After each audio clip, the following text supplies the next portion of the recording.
Narinig yun na po ang gospel, narinig yun na po kung ano ang muling kapanganakan. Ngayon yung isang tanong, ano ang pananampalataya?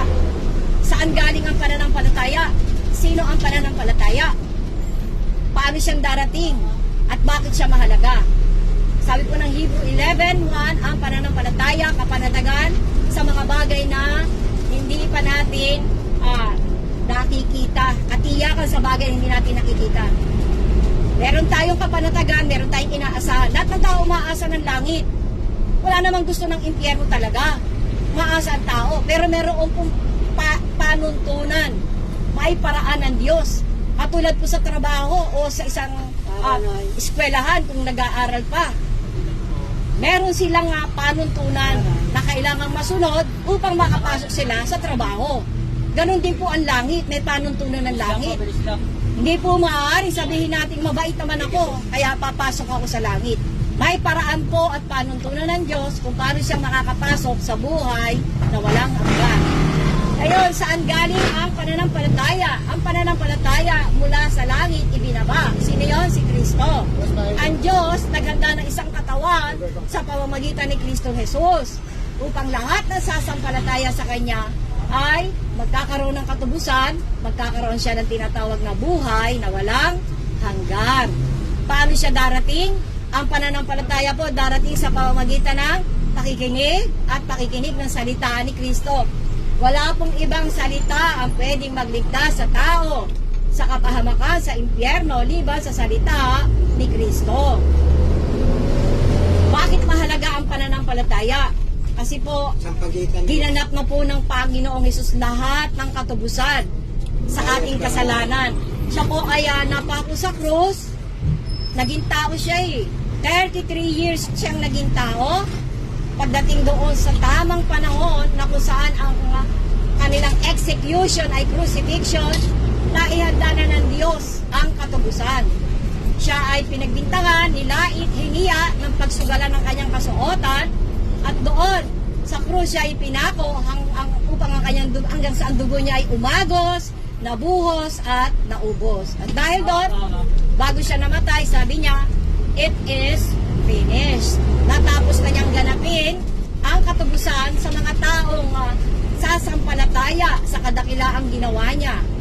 Ngayon po, noon po siya ay namatay, 3 araw, 3 gabi po siyang nakalibing doon sa loob ng kuweba, nasa ng kanyang espiritu. Pag binasa niyo po yung aklat ng unang Pedro chapter 3:18 and 19 hanggang 20, sabi po si Kristo Jesus pumunta sa kalaliman ng impyerno.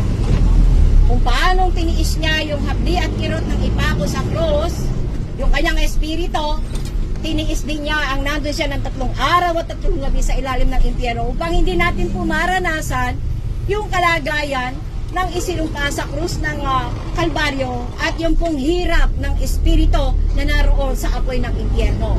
Kaya po pagkaraan ng 3 araw, siya ay muling nabuhay. At sabi niya, tagumpay. Hawak na niya ang susi ng kamatayan, hawak na niya ang susi ng impyerno. Kaya sabi niya, asan na ang iyong kamandag? Kamatayan. Wala nang kamandag ang kamatayan sa atin. Ang impyerno po ayon sa Panginoong Hesus, meron siyang pintuan papasok. Pero wala na po siyang pintuan upang makalabas pa siya.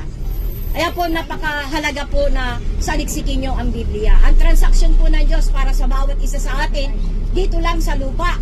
Kapag ka namatay na po tayo, wala na pong transaksyon dahil ang pinaglalabanan yung espiritu na nakatira sa loob ng ating mga katawan. May bahay ka. Kung ang pangalan mo ay Mary, hindi naman si Mary yung bahay. Si Mary nakatira sa loob ng bahay. Yan din ang katawan mo. Tirahan niya ng espiritu. Nakatira sa loob ng buhay mo upang pag dumating ang hangganan, nabuhay siya ng salita ng Diyos, mayroon kang buhay na walang hanggan. Ulitin ko po, ang transaksyon ng Diyos para sa lahat ng tao, dito lang sa lupa. Kapag ka namatay ng isang tao, sabi ng Panginoon, tapos na ang labanan. Wala nang transaksyon. Dahil ang pinaglalabanan yung espiritu ng tao. Pag namatay ang isang tao, lalabas ang kanyang espiritu, maiiwan ng katawan. Lahat ng bagay na nakikita nabubulok. Nasisira pati ang tao. Yung pong espiritu, kasali bang kaluluwa, hindi po yan namamatay. At yan po yung napakahalaga na dapat natin paghandaan. Dahil nakatakda sa tao mamatay minsan, pagkatapos ay may tinatawag na paghukom. May hukuman po ang Diyos.